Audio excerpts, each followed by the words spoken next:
मुकाबला हुआ है 4 टीम्स के बीच में, और आज के मुकाबले के लिए भी we are all ready because another exciting thriller is definitely on the cards.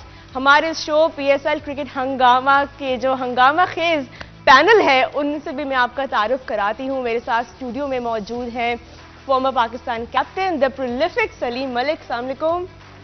कैसी हैं आप? ठीक ठाक sir, welcome to the show again. उनके साथ मौजूद हैं former Pakistan captain and institute of batting itself Mohammad Yousuf. अस्सलाम वालेकुम सर। ठीक ठाक। और हमें ऑनलाइन ज्वाइन कर रहे हैं the unreadable, the super fast, the enigmatic as I call him, Mohammad Asif. अस्सलाम वालेकुम आसिफ। जी वालेकुम सलाम, कैसी हैं आप? All good. हम सारे बहुत एक्साइटेड हैं because season 8 of the PSL is on going और आज 3rd डे है। 2 बहुत स्ट्रॉन्ग टीम्स आज हमें नजर आएंगी ग्राउंड में, the Quetta Gladiators versus the Multan Sultans. Multan Sultans आज अपना दूसरा मैच खेलेंगे। सीजन का पहला मैच उनके फेवर में नहीं गया, अच्छी फाइट उन्होंने पुटअप की, और दूसरे तरफ जो है क्वेटा ग्लैडिएटर्स, ये वो टीम है जो कि बहुत सालों से हमें कोशिश करते हुए नजर आ रही है। 2019 में इन्होंने PSL जो है वो जीता था, लेकिन उसके बाद से अभी तक किसी भी सीजन के लिए वो प्लेऑफ तक क्वालिफाई नहीं कर सके। तो आज ये दोनों टीम्स आमने सामने होंगी। मलिक साहब, एक तरफ सरफराज अहमद, एक तरफ मोहम्मद रिजवान, ये 2 विकेट कीपर बैट्समैन, ये 2 कप्तान, अलग अलग इनकी स्ट्रैटेजीज होती हैं लीडरशिप की। किस तरह देख रहे हैं आज आप इस मुकाबले को? आज देखें, आज मेरे ख्याल में अच्छा मैच होएगा, क्योंकि एक तो मुल्तान पिछला मैच बहुत क्लोज हारी है और उसकी कोशिश होगी कि आज वो किसी तरह कम बैक करे और इस मैच को जीते। जो चूँकि मैच शुरू हो चुका, हम देख रहे थे कि आज की विकेट में थोड़ा सा ब्रेक नज़र आ रहा है मुझे। शायद उन्होंने जेसन रॉय और गुप्टिल चूँकि फास्ट बॉलर को अच्छा खेलते हैं, अभी तक तो वैसे अच्छा नज़र नहीं आ रहा खेलते मगर मेरा ख्याल है उसको देखते हुए उन्होंने थोड़ा सा, मेरा ख्याल विकेट पे ब्रेक नज़र आ रहा है। मैच अच्छा होगा। ये दोनों प्लेयर ऐसे हैं जो मैच को किसी साइड पे भी लेके जा सकते हैं। मतलब दोनों ग्रेट प्लेयर हैं, रॉय और गुप्टिल। तो मैच अच्छा होगा जी। ये डिपेंड करता है आज मुल्तान सुल्तान किस फ्रेम ऑफ माइंड से ग्राउंड में आई। ऑब्वियसली हारे हुए हैं, थोड़ा सा मोराल डाउन होगा, मगर मैच आपको आज भी अच्छा नजर आएगा। देखिए अच्छा नजर आएगा। यूसुफ भाई, सरफराज और रिजवान, ये वो राइवलरी है, ये इनको आमने सामने देख के हमेशा बड़ा अच्छा कॉन्टेस्ट होता है, और आज भी आई थिंक इन दोनों की एक राइवलरी हमें देखने को मिलेगी। बिस्मिल्लाहिर्रहमानिर्रहीम। बड़ी ज़बरदस्त एक दूसरे की राइवलरी है, और दूसरी चीज़ ये है कि एक दूसरे को बैक भी बहुत करते हैं, क्योंकि मैं पिछला 11 महीने टीम के साथ जो रहा हूँ, टेस्ट में सरफराज लास्ट सीरीज़ में इन हुए हैं, लेकिन बाकी 3-4 सीरीज़ में वो साथ रहा है। लेकिन बहुत ज़बरदस्त सपोर्ट करता था, ग्राउंड में जाता था, हेल्प करता था। इसी तरह रिजवान जब अभी आखिरी 2 मैचेस में बाहर हुआ, उसने बहुत ज़बरदस्त सपोर्ट की है। तो दोनों बहुत अच्छे दोस्त भी हैं और एक दूसरे की रिस्पेक्ट भी करते हैं। स्पेशली रिजवान चूँकि छोटा है, वो रिस्पेक्ट और ज़्यादा करता है। गप्टिल की अभी बात कर रहे थे, गप्टिल की विकेट भी जो है वो गिर गई है मैच शुरू होते ही। मलिक साहब, आपकी प्रेडिक्शंस जो है ना वो आज मैंने ये नहीं कहा था कि आउट नहीं होगा, मैंने कहा था अच्छा प्लेयर है प्लेयर तो इसमें तो कोई शक नहीं, इन सब ने स्कोर किया हुआ है पास्ट में बहुत ज़्यादा। चले आसिफ, आप किस तरह व्यू कर रहे हैं अब ये आज का एक और बड़ा इंपॉर्टेंट कॉन्टेस्ट है? मुल्तान को हमने ऑलरेडी देख लिया एक गेम में, लेकिन जो क्वेटा ग्लैडिएटर्स हैं उनकी आज पहली गेम है, तो किस तरह से आप देख रहे हैं ये? जी बिल्कुल, जैसा कि यूसुफ भाई ने बोला कि दोनों बड़े अच्छे दोस्त हैं। यूसुफ भाई, दोस्ती होना और ग्राउंड के अंदर प्रोफेशनलिज्म दोनों डिफरेंट बातें होती है। अभी तक वो अंदर से खुंदक जरूर होती है, ये तो आपको भी पता है। नहीं, वो तो आमने सामने को आएगा, लाजमी बात है। भाई के साथ भी खेल रहे होंगे, प्रोफेशनल जेलिसी तो होनी चाहिए। वो अच्छी ये वैसे मलिक साहब ने अच्छा टर्म यूज किया है, प्रोफेशनल जेलिसी। एक हेल्दी प्रोफेशनल जेलिसी एक डिफरेंट बात है, दोस्ती होना एक डिफरेंट बात है। दोनों जब आमने सामने आते हैं तो फिर प्रोफेशनल जेलिसी आती जरूर है उसमें, वो तो जरूरी है। और फिर दोनों आपस में एनिमी बन गए हैं, मगर दोनों जीतने जाएंगे, क्योंकि एक साइड पे दो तरह की क्रिकेट का वाइस कैप्टन और एक साइड पे एक पुराना कैप्टन है। तो इनका मुकाबला आज अच्छा देखने को मिलेगा। और जैसे कि हमारी पिचेस चल रही है, थोड़ी लो बाउंस पिचेस है, बाउंस इतना नहीं आ रहा, उसमें गुप्ता और जेसन रॉय जो होते हैं वो ऊपर वाले बॉल को अच्छा खेलते हैं। यहाँ पे आपको फ्रंट फुट पे खेलना पड़ेगा, थोड़ा लो बॉल होगा, ब्रेक भी होगा, तो ये चीजें बहुत अकाउंट करती है इसमें। इनको अगले फ्रंट फुट पे रहना पड़ेगा। बिल्कुल आसिफ, पिछले मैच में भी आपने अपनी एनालिसिस दी थी मुल्तान सुल्तान्स की बॉलिंग के ऊपर, जो कि हम डिस्कस कर रहे थे कि कहीं पे उनको इम्प्रूवमेंट की जरूरत है, और अब शाहनवाज धानी जो है वो इंजर हो गए अनफॉर्चुनेटली, तो he is not part of this season of PSL as far as we know. क्या कहेंगे आप इस पे? ठीक है, हर एक टीम के पास अपना स्क्वाड है, उनके पास बैकअप में कोई ना कोई बॉलर तो जरूर होगा। उन्होंने अपना वर्कआउट किया हुआ, क्योंकि उनके पास प्रोफेशनल कोचेज हैं, उनको वर्कआउट करके ही आते हैं कि ये इंजर्ड हो सकता है, इसका हमारी रिप्लेसमेंट ये हो सकती है। तो हर एक ने अपनी रिप्लेसमेंट जरूर तैयार की होगी। और अभी पहला मैचेस चल रहे हैं, टीमें थोड़ी सी निखर के सामने आएंगी एक एक राउंड के बाद, तो फिर आपको ज्यादा प्रोफेशनलिज्म नजर आएगा, बाकी बॉलर्स भी नजर आएंगे, क्योंकि हर एक के पास बैकअप में कोई ना कोई बॉलर जरूर होगा, तो उनके पास भी जरूर होगा। और अभी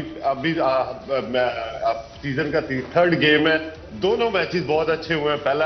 फर्स्ट गेम जो था 1 रन से टीम जीती है, दूसरा गेम 2 रन से जीती है। आज अच्छा मुकाबला होगा, होपफुली कि ये ना हो कि आज 3 रन से कोई टीम जीत जाए। वेल यही है ना कि किसी तरफ भी गेम जा सकती है, लेकिन अगर हम वो रिवाइंड करें जरा, जो पहला मैच था इस सीजन का लाहौर कलंदर्स के बीच में मुल्तान सुल्तान्स के बीच में, मलिक साहब यही ग्राउंड थी और यही मुल्तान की टीम थी, बस एक आधा चेंज था उसमें। लास्ट मैच में वो अपने चेज सक्सेसफुली कंप्लीट नहीं कर पाए, बड़े क्लोज आए वो, लेकिन in the and they just lost grip of their batting. क्या लर्निंग्स होंगी उनके पिछले मैच से जो उनको आज, बिकॉज आज फिर वो चेज कर रहे हैं? मेरा ख्याल है उनको ये देखना चाहिए था कि क्या वो चेज़ अच्छा कर सकते हैं कि नहीं, क्योंकि पिछला तो उन्होंने देखें, जो पिछले मैच में भी हम सोच रहे थे, हम सब बैठ के सोच रहे थे कि बड़ा इजीली मुल्तान सुल्तान चेज़ कर जाएगा। जब ओवर्स कम रह जाते हैं तो हर ओवर में जब स्कोर कम होता है तो एवरेज आपकी एकदम ज़्यादा हो जाती है। तो मेरे ख्याल में जो पिछले मैच में गलती की थी, वो किसी भी टीम को वो गलती नहीं करनी चाहिए कि एवरेज जो मेंटेन रखनी चाहिए। जब आप सेट बैट्समैन होता है कोई, तो वो ज़्यादा बेहतर एवरेज मेंटेन रख सकता है, बजाय कि दूसरा प्लेयर आने वाला। कल देखें, कल नया बैट्समैन जैसे ही उस मैच में नए बैट्समैन आए थे, मिलर और वो पोलार्ड, स्कोर नहीं हो सका, क्योंकि एवरेज एकदम देखें बाहर से आप सेट नहीं आते। तो आने वाले बैट्समैन को कितना भी बड़ा प्लेयर हो उसके लिए मुश्किल होती है। तो मेरा ख्याल ये सोच के अगर दोबारा ऐसी सिचुएशन किसी भी टीम की हो तो उसको मेंटेन रखना चाहिए एवरेज, मेरा अपना ज़ाती ख्याल है। दूसरी बात, अभी आसिफ ने आसिफ ने अभी एक बात की थी कि ये चूँकि बाउंसी विकेटों के प्लेयर हैं, और बिल्कुल ठीक कहा आसिफ ने कि बाउंसी, मगर ये बहुत देर से IPL और PSL खेल रहे हैं और इनको हमारी विकेटों का हमसे ज़्यादा बेहतर आइडिया हो चुका हुआ है। तो इसलिए इनके लिए ये नई विकेटें नहीं हैं। आप इनको स्पिन विकेट पे भी वो वैसे ही खेल रहे हैं, क्योंकि शुरू में हुआ करता था हमारे टाइम पे कि हम स्पिन विकेट बना के टीमों को आउट कर लेते थे, मगर अब ये प्रोफेशनल इतने हो गए हुए हैं कि ये रेगुलर खेल रहे हैं IPL और PSL, और इवन बांग्लादेश में खेलते हैं, तो इनको आइडिया हो चुका हुआ है। अच्छा, दूसरी चीज़ मैं ये कंटिन्यू करूँगा, अब बाहर कोई बाउंसी विकेट है नहीं, फुल फ्लैट हो गई है। क्योंकि अगर बाउंसी हो तो ऑस्ट्रेलिया में 400 रन ना बनते वनडे में, ऑस्ट्रेलिया में T20 में 220-30 ना बनते, तो इंग्लैंड में 400 में हाईएस्ट 2 बार रन हुए वनडे में, वो इंग्लैंड में हुए, अभी तक हाईएस्ट वहीं का है। तो ये मेरा नहीं ख्याल, अब विकटें थोड़ी सी ज़्यादा मुश्किल बाज़ का यहाँ हो जाती है, बाहर तो बहुत आसान है। ऑस्ट्रेलिया, इंग्लैंड सम टाइम मुश्किल होती है जब सीम हो रहा, क्लाउड आ जाए। टेस्ट मैच, हाँ, वो भी टेस्ट मैच में। वाइट बॉल में तो बिल्कुल ही फ्लैट है, लो बाउंस होता है, नी से ऊपर नहीं आता। बाहर बहुत इजी हो गया, सारा कमर्शियल हो गया। बिल्कुल। आसिफ, आप एग्री करते हैं इस बात से कि ये बहुत ज़्यादा बैटिंग फ्रेंडली विकेट्स जो हैं आजकल अब क्रिएट हो रही हैं? आप कल का भी मैच देखें, कराची वाली पिच जो थी वो थोड़ा सा आप देखें, बेल्स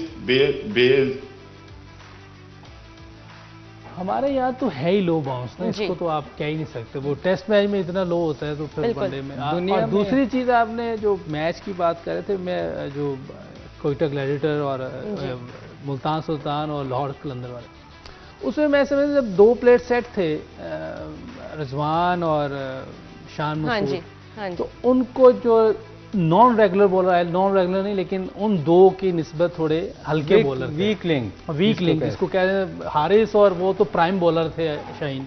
बिल्कुल। तो उनको कम से कम 1-2 ओवर 18-18, 20-20 के लेने चाहिए थे, ताकि आखिर में उनके अगेंस्ट जो है 7-8 रन ही चाहिए होते। बिल्कुल आसिफ, अभी जो हम डिस्कशन कर रहे थे उसी को कंटिन्यू रखते हैं, बिकॉज बड़ा एक इंपॉर्टेंट पॉइंट ऑफ व्यू था आपका भी रिगार्डिंग बैटिंग फ्रेंडली कंडीशंस। क्या आपको लगता है कि इसकी वजह से जो क्वालिटी ऑफ बॉलिंग है वर्ल्ड वाइड जो है वो भी थोड़ी अफेक्ट हुई है नेगेटिवली, क्योंकि इतने ज्यादा रन्स पड़ने लग गए हैं दूसरे एंड से? नहीं, दूसरे हमारे पास जो लास्ट वो भी मैंने बात बोली थी कि हमारे पास हारिस रऊफ है, शाहीन अफरीदी है और 2-3 और बॉलर्स भी हमारे पास थोड़े से पक्के बॉलर्स आ गए। और T20 में आपको 5 बॉलर का सेट चाहिए होता है, और वो हमारे पास इस वक्त हमारी पाकिस्तान टीम के पास पूरा सेट कंप्लीट है। हमें थोड़ा सा स्ट्रगल कर रहे थे हम मिडिल ऑर्डर में, और इस PSL में हमने मिडिल ऑर्डर अपना तैयार करना है। हमारे पास मिडिल ऑर्डर में थोड़ी सी चीजें नहीं है, वो वीक है, तो वो हमने यहाँ से खींचनी है, इसीलिए ये टूर्नामेंट हो रहा है। और ये हमारे पास बहुत अच्छी अपॉर्चुनिटी है कि जैसे कि देखे इंटरनेशनल प्लेयर यंगस्टर के साथ आके खेल रहे हैं, उनको चाहिए कि उनसे लर्न करें। अब गुप्टल है, बहुत एक्सपीरियंस प्लेयर है, और इससे आप चीजें लर्न करें। ये फ्रंट बहुत अच्छी पंच हिटिंग करता है, सामने अच्छी हिटें मारता है, तो यहाँ पे उसको थोड़ा सा स्ट्रगल करना पड़ेगा। थोड़ा सा बॉल उस हाइट पे नहीं आता, थोड़ा इसकी हाइट भी देखती है, लंबा भी है, ये अच्छी पंच हिटिंग करता है, इसको फ्रंट फुट पे रह के खेलना पड़ेगा। उसमें वो थोड़ा सा स्ट्रगल करेगा ही करेगा, आप देख लीजिएगा। राइट चले, हमने मुल्तान सुल्तान्स की थोड़ी सी एनालिसिस की है। जाहिर है हमने ऑलरेडी उनको एक मैच में देख लिया, थोड़ा बहुत आइडिया हमें हो गया उनकी स्ट्रेंथ्स का, वीकनेसेस का। On the other hand Quetta Gladiators आज अपना पहला मैच खेल रहे हैं, और जेसन रॉय जैसा बैट्समैन अपनी साइड में होना, उनके लिए ये नाम होना ही शायद जो है वो काफ़ी है। इस वक्त भी वो लगे हुए हैं, अच्छा जा रहा है, 191 की स्ट्राइक रेट से अभी वो खेल रहे हैं। नहीं, जेसन रॉय को आप उसका पिछला भी रैकेट देखें ना, तो वो कभी भी स्लो नहीं खेलता, कैसी भी विकेट हो, मुश्किल तरीन विकेट पे भी वो अपनी गेम खेलता है। वो कभी अपने लिए ये नहीं करता कि मैंने अपना 50 करना है, वो हमेशा टीम के लिए खेलता है। आप कहीं भी उसको एज प्रोफेशनल देखें, इंग्लैंड के अलावा जहाँ भी वो जिस लीग में भी खेलता है, उसकी अप्रोच यही होती है कि मैंने अपनी गेम खेलनी है, आउट हो जाए, आउट होना हर बंदे ने आउट होना था, मगर वो अपनी गेम से हटता नहीं है। तो ये एक वाहिद प्लेयर है जो मैच को एकदम चेंज कर देता है। अगर जिस दिन उसका दिन होता है, आप देखो कि वो अकेला ही काफ़ी है, वो दूसरी तरफ से 20 रन हुए होंगे और वो 80 पे पहुंचा होगा। तो ये उसकी खूबसूरती है कि वो अपनी गेम चेंज नहीं करता। यूसुफ भाई, इस तरह का कोई बैटर अभी तक आपको क्यों लगता है पाकिस्तान में हमारे पास सामने नहीं आ सका? हमारे पास हैं अच्छे, रिजवान के अलावा अगर आप देखें तो T20 में अगर आप टॉप ऑर्डर में देखें, कोई ऐसा नाम नजर नहीं आता जो खड़ा रह के अपनी इनिंग्स भी बना सके और अपने स्ट्राइक रेट को भी उसी तरह से मेंटेन रखे। अच्छा, ये जो बात की अभी सलीम भाई ने कि ये कहीं भी खेल रहा हो, जैसे भी विकेट हो, इसने ऐसे ही खेलना है, तो ये 2015 के वर्ल्ड कप के बाद एक तो सबके सामने आए हैं कि हमने अब ऐसी क्रिकेट खेलनी, लेकिन उससे पहले ये स्टार्ट हो गया था काउंटी में, क्लब क्रिकेट में, इंग्लैंड में, कि हमने वाइट बॉल में डोमिनेट करना है। तो ये अपनी वहाँ क्रिकेट थोड़ी चेंज की इन लोगों ने, और अब ये सारे इंटरनेशनल लेवल पे प्लेयर्स भी, कैप्टन, मैनेजमेंट, पूरा बोर्ड और मीडिया एक पेज पे हैं। अब हारेंगे या जीतेंगे, ये दरमियान वाली क्रिकेट नहीं खेलेंगे, मतलब हारने का डर नहीं होता है, वो नहीं है। इसलिए ये लोग ऐसे खेल रहे हैं। जब ये चीजें खत्म होंगी तो दुनिया की कोई भी कंट्री हो, वहां प्लेयर ऐसे आना कोई मुश्किल बात नहीं है। अब मेरा ख्याल दूसरी कंट्रीज में अभी भी ज़हन में होता है कि आउट हो गया तो पता नहीं क्या होगा, ये हो गया तो पता नहीं क्या होगा, कुछ भी हो सकता है। तो इसलिए पहले मीडिया को आना बहुत जरूरी है एक पेज पे।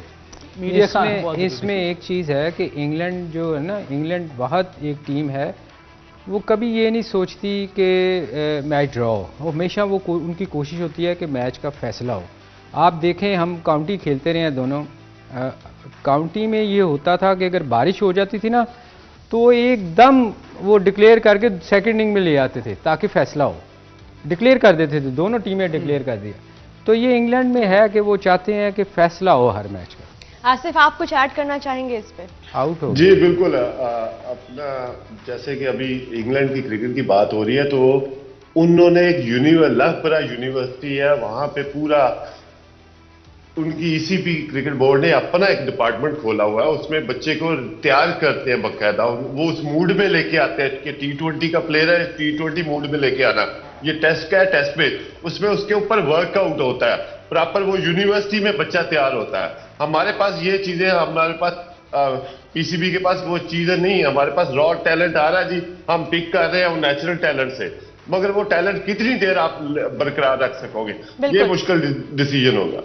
चलिए, मुल्तान सुल्तान्स की जो इस वक्त बैटिंग है, सॉरी बॉलिंग है, वो थोड़ा सा रंग ला रही है क्योंकि 2 विकेट्स गिर चुकी हैं क्वेटा ग्लैडिएटर्स की। बड़ी मसालेदार डिस्कशन चल रही है एंड यू नो बहुत सारे डिफरेंट पॉइंट्स ऑफ व्यू सामने आ रहे हैं, स्पेशली बैटिंग को लेके। पाकिस्तान की जो आसिफ ने एक अच्छा पॉइंट रेज किया कि हमें मिडिल ऑर्डर में बैटर्स की ज़रूरत है और पीएसएल इस सीज़न में होपफुली हमारे सामने कुछ ऑप्शंस आएंगे, कुछ नाम आएंगे जो कि ये प्रॉब्लम एरिया भी सॉल्व करेंगे। और T20 जिस तरह से खेली जा रही है दुनिया में, यू नो उम्मीद यही है कि पाकिस्तान तक भी ये वेव आए फास्ट खेलने की और यू नो फियरलेसली खेलने की, बिकॉज जब आप डर निकालेंगे अपने अंदर से आउट होने का, कॉन्सिक्वेंसेस का, तभी आप जो है वो जेसन रॉय जैसे बैटर बनेंगे। और यहाँ पे एक ब्रेक लेते हैं, छोटी सी ब्रेक के बाद वापस आएंगे तो यही डिस्कशन कैरी ऑन करेंगे। बड़ा जबरदस्त मुकाबला चल रहा है क्वेटा ग्लैडिएटर्स का, मुल्तान सुल्तान्स का। We will carry on our show, don't go anywhere. Cadbury Dairy Milk PSL cricket Hungama presented by Coca Cola, powered by Dawlance and brought to you by ज़मीन.com। हर पता हमें पता है। बड़ा शानदार मैच इस वक्त जारी है जी, क्वेटा ग्लैडिएटर्स और मुल्तान सुल्तान्स के बीच। थोड़ा सा जो क्वेटा का बैटिंग ऑर्डर है ना, वो इस वक्त हमें लग रहा है एक मुश्किल उससे गुजर रहा है, पोजीशन से गुजर रहा है, because they are 3 down already under 6 overs. तो अभी काफ़ी ज़बरदस्त मुल्तान सुल्तान्स के बॉलर्स ने जो है वो एक कम बैक किया है sort of from the last match. और अभी न्यूज़ आई है कि सरफराज अहमद भी आउट हो गए हैं। That is bad news for Quetta. ये कप्तान का आउट होना इस पहले ही मैच में जो है वो मलिक साहब, यहाँ पे तो लगता है ट्रबल इन पैराडाइज होने वाला है। नहीं, देखिए T20 में विकटें गिरती हैं, स्कोर भी होते हैं, मगर आप पिछला मैच भी अगर 2 देखें तो ये T20 में कोई फ़र्क नहीं पड़ता मेरा नहीं ख्याल। एक बैट्समैन को सेट होने की ज़रूरत होती है। एक बंदा अगर 60-70 करता है तो बाकी 7 अगर थोड़े थोड़े स्कोर भी करते रहे तो आपकी टीम चली जाती है 150 प्लस। तो ये विकटें तो गिरनी है। T20 गेम ही ऐसा है कि इसमें आपने हर बॉल पे ट्राई करनी होती है, स्पेशली पावर प्ले में। तो आप कोशिश करते हैं कि जितना मैक्सिमम रन्स कर सकें, और उसमें 2 चांसेस होते हैं, या आप कर जाते हैं या आपकी विकटें गिरती हैं। तो अभी जैसे ही फील्डिंग खुलेगी ये सिंगल विंगल करेंगे, और जेसन रॉय है, जितनी देर ये है, आपको मैंने पहले भी कहा था कि कुछ भी हो सकता है। एक आपने क्वेश्चन किया था कि हमारे प्लेयर क्यों नहीं इस तरह खेलते। देखिए, हमारे यहाँ प्रॉब्लम ये है कि हम किसी भी प्लेयर को लेके आते हैं ना, तो फिर इसको कॉन्फिडेंस नहीं देते। कप्तान की सबसे बड़ी जिम्मेदारी ये होती है कि वो किसी प्लेयर को भी अपनी टीम में रखे ना, उसकी पहली बात तो उसका विजन होना चाहिए कि ये पाकिस्तान को सर्व कर सकता है कि नहीं कर सकता। फिर अगर उसको वो समझता है, कोई भी सिलेक्टर या कोई भी बंदा हो, कि यार ये पाकिस्तान के लिए लंबा से लंबा सर्व कर सकता है, फिर उसको प्रॉपर चांस देना चाहिए। फिर उसके बाद उसको चांस नहीं देना चाहिए। जैसे कल हम बात कर रहे थे, एक बच्चे को बहुत चांस दे दी। तो ये हमारे यहाँ प्रॉब्लम है, हम एक मैच खिलाते हैं, उसके बाद फिर उसको निगलेक्ट करके। हमारे यहाँ तो कप्तान को कॉन्फिडेंस नहीं कोई किसी को नहीं है। ये इंडिया में हुआ करता था। मैं आपको बताऊं, पाकिस्तान टीम एक दफ़ा इंडिया को इतना जीती थी, हमने उससे पूछा यार क्या है, उन्होंने कहा जी हम अपने लिए खेलते हैं, 30 करेंगे तो हम टीम में सिलेक्ट होंगे, वरना हम सिलेक्ट नहीं होंगे। वो टीम हारती इसीलिए थी कि वो अपने इंडिविजुअल खेलते थे। तो ये चीज़ चेंज होनी चाहिए, प्लेयर्स को कॉन्फिडेंस देना चाहिए। चलें, अभी इसी ग्राउंड पे हमने उस दिन देखा मुल्तान सुल्तान्स जो चेज करते करते रह गई, but 175 was the target set by Lahore. आज के मैच में आपको क्या लगता है क्वेटा को किस तरह का टारगेट जो है उनके लिए एक सेफ रहेगा, कंसिडरिंग कि आगे वाली टीम में जो है वो बहुत पावर हिटर्स हैं, मिलर हैं और रिजवान हैं? नहीं, देखिए ये आज विकेट थोड़ी सी डिफरेंट लग रही है मुझे उस दिन से, क्योंकि थोड़ा बहुत टर्न हो रहा है। बिल्कुल। अब सेकेंड इनिंग में अगर बॉल ड्यू पड़ती है तो डिफरेंट चीज़ हो जाएगी, क्योंकि विकटें चेंज होती हैं। बास का ड्यू की वजह से हो जाता है, बास का वैसे चेंज हो जाती हैं।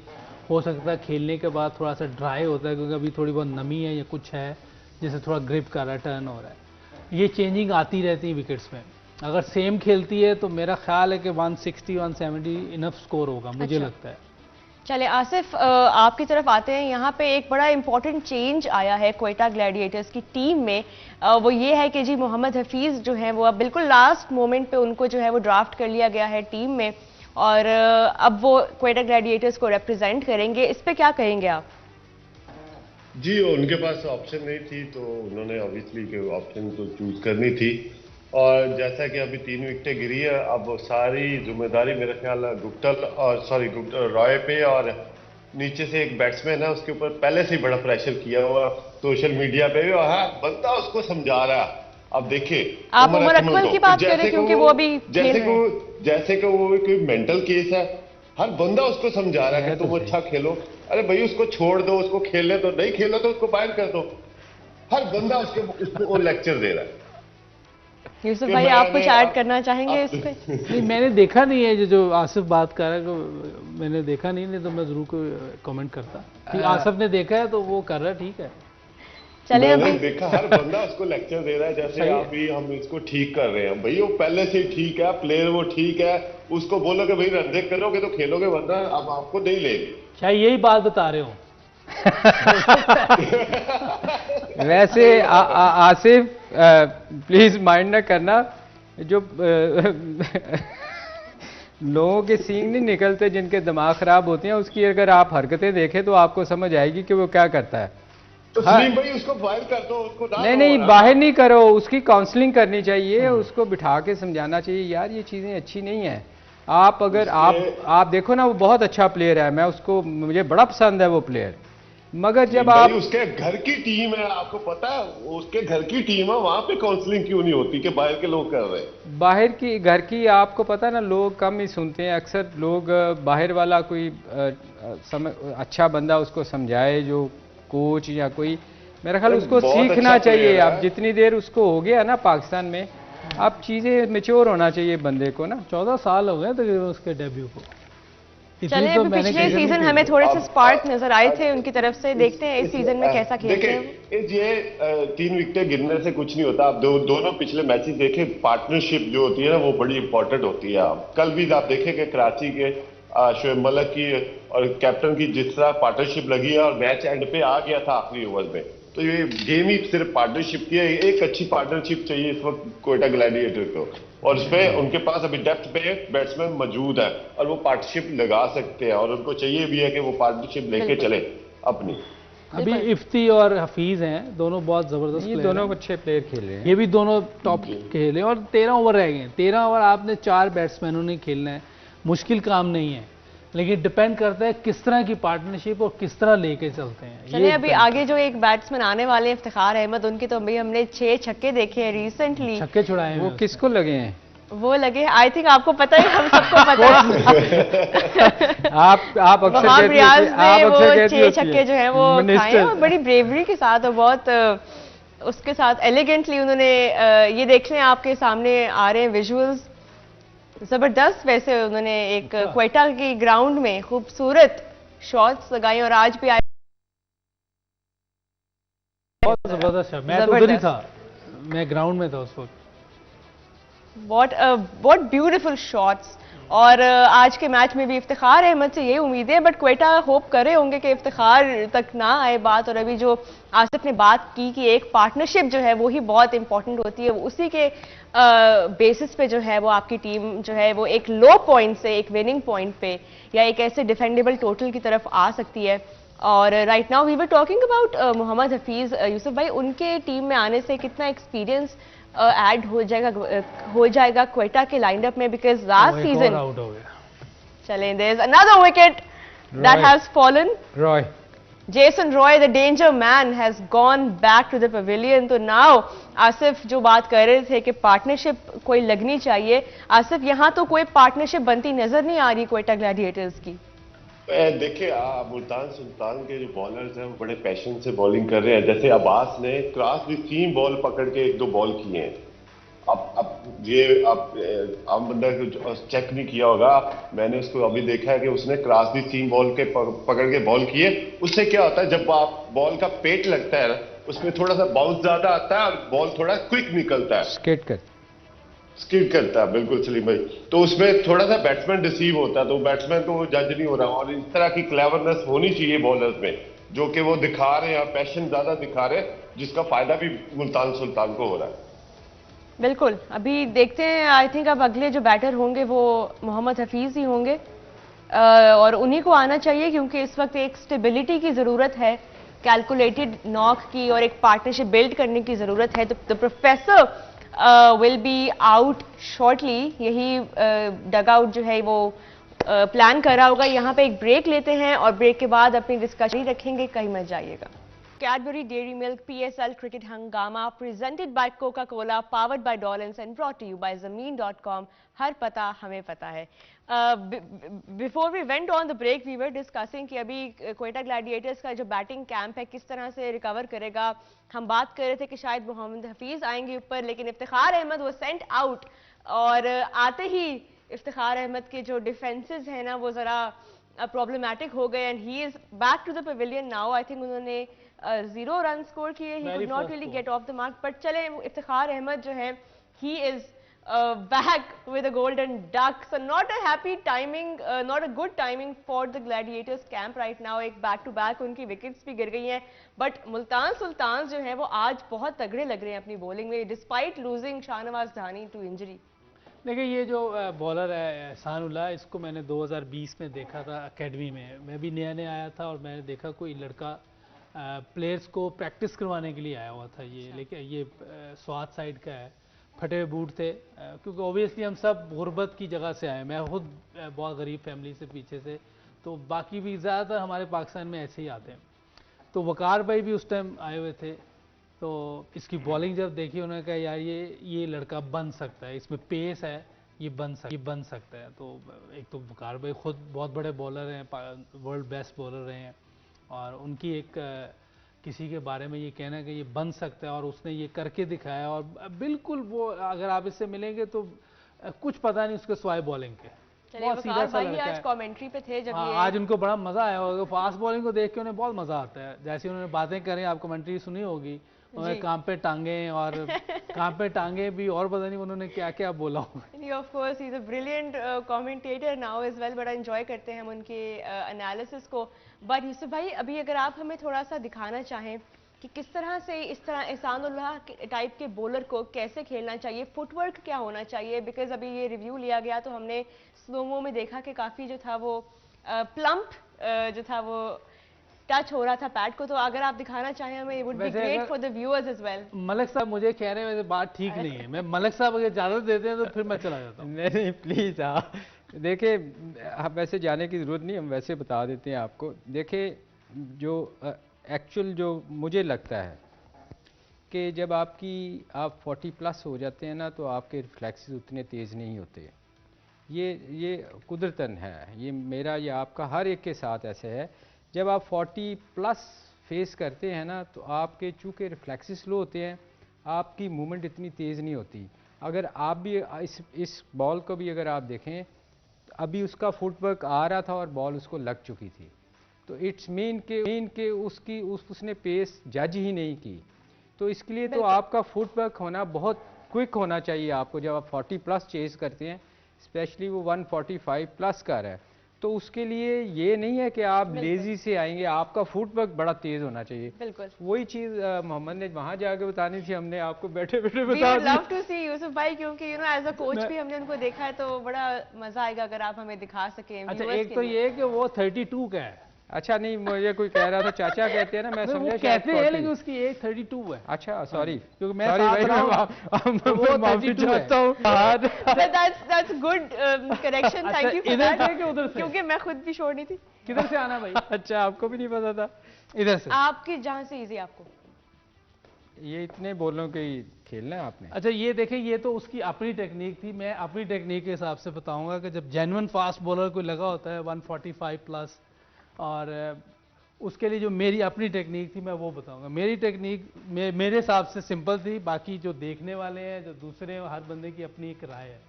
मेरा सिंपल होता था कि मैं चाहे जितना मर्जी तेज बॉलर हो, एक तो मैं जब तक बॉल हाथ से निकलता नहीं था, रिलीजिंग बॉल तक मैं खड़ा रहता था, उससे पहले जो मैंने करना है मैं कर लेता था। बॉलर भागा, मैं हल्का सा यूं आ जाता था, मैं इधर ही रहता था। जैसे बॉल हाथ से निकलता था तो वो इसी को रिफ्लेक्सेस कहते हैं। मलिक साहब मैं ठीक कह रहा हूँ? बिल्कुल ठीक। रिफ्लेक्सेस यही होते हैं कि जैसे बॉल हाथ से निकले आपको पता चल जाए कि वो बॉल कहाँ आना है, ताकि आप अपनी पोजीशन बना सकें। तो मेरी अपनी टेक्निक ये थी, जैसे अब ये फास्ट बॉलर है तो इसको मैंने इधर आके ये इधर रहना था, मैंने यूं नहीं होना था। अच्छा। मैंने पीछे के लिए नहीं, पीछे के लिए तो मैं पीछे खड़ा हूं ऑलरेडी। जब पीछे आता तो मैंने इधर से पुल दे देनी थी, अगर बाहर होता कट दे, ज़्यादा तेज मेरी तरफ होता था मैं यहीं से बैठ जाता। लेकिन ये T20 है, इसलिए शायद उसने ये मारने के लिए पहले ही पीछे हो, लेकिन अगर वो आगे के लिए होता, टांग आगे नहीं निकालता, रहता वहां, लेकिन उसको होता यहाँ, तो मेरा ख्याल है ये खेली जानी थी आराम से, मुझे लगता है। बाकी मलिक साहब thank you so much Yusuf भाई, आपने बहुत अच्छी तरह अच्छा एक्सप्लेन किया, और आई थिंक जो यंगस्टर्स देख रहे होंगे हमारा शो, उनके लिए भी एक बहुत ये गोल्डन टिप्स जिन्हें कहते हैं ना, ये वो अभी डिलीवर हुई है। बहुत शुक्रिया यूसुफ भाई। ये होगा कि शायद सोशल मीडिया पे लोग कहेंगे आपने उस वक्त क्यों नहीं बताया। सोशल मीडिया पे तो खैर बहुत सारे लोग अप्रिशिएट भी करेंगे। एक्चुअली बताया तो होगा, अब करना तो उसने है जो अंदर है। आप देखें हर बंदे की ना डिफरेंट टेक्निक होती है। बिल्कुल। यूसुफ देखें बहुत बड़ा हमारा पाकिस्तान ग्रेट प्लेयर है, बिल्कुल बिल्कुल, हर एक की डिफरेंट होती है। अब उसकी बेचारे की मूवमेंट, ये मैं कुछ चीजें बेसिक्स बताई हैं, कुछ चीजें ये बेसिक्स में है। आपने रिलीजिंग बॉल तक वेट करना है, और बॉल निकलने से पहले आप निकले नहीं। आसिफ आप क्या ऐड करना चाहेंगे इस पे एज अ बॉलर? आप क्या कोशिश करते थे, किस तरह से आप बैट्समैन को जो है वो रिसीव कर सकें? पहले तो मैं ये बात बोलूंगा यूसुफ भाई, तुसी पहले क्यों नहीं दसते आनू, ठीक है। ये लेकिन एक तो ये आ गया, एक तो ये आ गया, अभी और आएंगे। देखे दोनों हमारे लेजेंड बैठे हुए हैं यहाँ पे, और यूसुफ भाई ने ऑलरेडी नहीं मुझसे नहीं पूछा यार, मुझसे तो मैं तो था ही नहीं टीम के साथ, इसलिए मुझे नहीं पता। ये सारा यूसुफ का कसूर है। थोड़ा सा वो मैंने पहले बात की कि थोड़ा सा उनको पार्टनरशिप की जरूरत है। आई डोंट नो कि हमें वो मिसाल है कि चाय का कप पकड़ा के आते यार ये पकड़ना, मैं अभी आया, तो ये चल रहा है कोयटा ग्लैडिएटर के साथ कि इनको इतनी जल्दी क्या है, तो थोड़ा टाइम ले लो। 20 ओवर बड़ा टाइम होता है, 2 घंटे की गेम है। कोई एक छोटी छोटी पार्टनरशिप लेके चलोगे तो आप एक अच्छा टारगेट सेट करोगे, और ऐसा लग रहा है कि इनको बहुत जल्दी है आज। वैसे मैं काट रहा हूँ आसिफ को, सॉरी आसिफ, वो तो अभी आया ही है, पहली बॉल खेली उसने जल्दी नहीं दिखाई, बॉलर तेज था, वो बीट उसको डिसीव कर गया। सलीम भाई थोड़ी सी मैं आपकी बात से थोड़ा इख्तिलाफ करूंगा, क्योंकि आप बोले थे 40 के बाद रिफ्लेक्सिव। सॉरी यार मुझे पता नहीं था। आई थिंक 31, 32 के बाद डिक्लाइन आना शुरू हो जाता है। नहीं 32 पे तो बैट्समैन बनता है। नहीं बिल्कुल सही है, 32 मैच्योर होता है, मैच्योर हो जाता है। 32 में तो इंग्लैंड में डेब्यू करवाते हैं यार, इंग्लैंड तो ऑस्ट्रेलिया। आप अभी देखे ना यूसुफ भाई, 32 का ही वो है, तो रिफ्लेक्सिव स्लो ही है ना। नहीं अभी हमने इन्हीं के रिफ्लेक्सेस देखे थे, 6 बॉलों पे 6 छक्के। जी तो ऐसी बात नहीं, वो पहला बॉल था, तेज था, सही जगह पे पड़ गया। बाज का आपको आते ही मैं प्लेयर आउट हो जाते हैं। थोड़ा सा ऐड करूं, देखें यूसुफ को मैं डिफेंड करने लगा सर। आप देखें, आप ने देखा होगा कि एक दफ़ा हमने फील्डिंग कोच बुलवाया था जॉन्टी रोड। आपकी क्या फील्डिंग इम्प्रूव हुई थी? उसके बाद दुनिया का नंबर 1 फील्डर था, उसने क्या बताना था? आपने इतने पैसे लगाए, इतने उसको खर्चे दिए, उसने बेसिक्स बतानी थी ना कि बॉल कैसे पकड़ना है, आपने रिलीज़ कैसे करना है, क्या आपका पोजीशन क्या होनी चाहिए। बैट्समैन खेलता है तो आपने भाग के जाना है, देखें ना हर चीज़, वो एक बेसिक चीज़ उसने बतानी थी। फील्डिंग आपने खुद करनी थी। आपको क्या ज़रूरत थी ठीक करने की? अपनी ग्राउंड, जहाँ एक दफ़ा आप डाइव मारते हैं उसके बाद दोबारा मारते ही नहीं। चलें यहाँ पे डिस्कशन को थोड़ा सा हमें रोकना पड़ेगा, मैच जो है वो जारी है, और क्विक प्रेडिक्शंस अगर आप क्विकली बता दें, अगर इस सिचुएशन के मुताबिक किस तरफ लीन कर रहे हैं। अभी भी लगता है कि ग्लैडिएटर्स जो है वो एक अच्छा टोटल बना पाएंगे? देखें सोशल मीडिया पे तो हमने कहा था कि ग्लैडिएटर बहुत अच्छा, जो हम तीनों ने ही कहा था। ऑन पेपर बहुत जबरदस्त, ऑन पेपर तो खैर जबरदस्त है, बहुत अच्छी टीम थी ऑन पेपर। उनके पास डेप्थ पे बैटिंग लाइन है, एंड पे 6-7वें नंबर तक उनकी बैटिंग लाइन थी। जी चलें, बहुत शुक्रिया, क्या हो रहा है। थैंक यू आसिफ आपके इनपुट के लिए, एंड यूसुफ भाई, मलिक साहब बहुत शुक्रिया आप सबका for being with me again. और यहाँ पे हमें शो को जो है वो रैप अप करना पड़ेगा। मैच जारी है, आपसे मिलेंगे मैच के बाद 11 बजे, तब तक के लिए गुड बाय।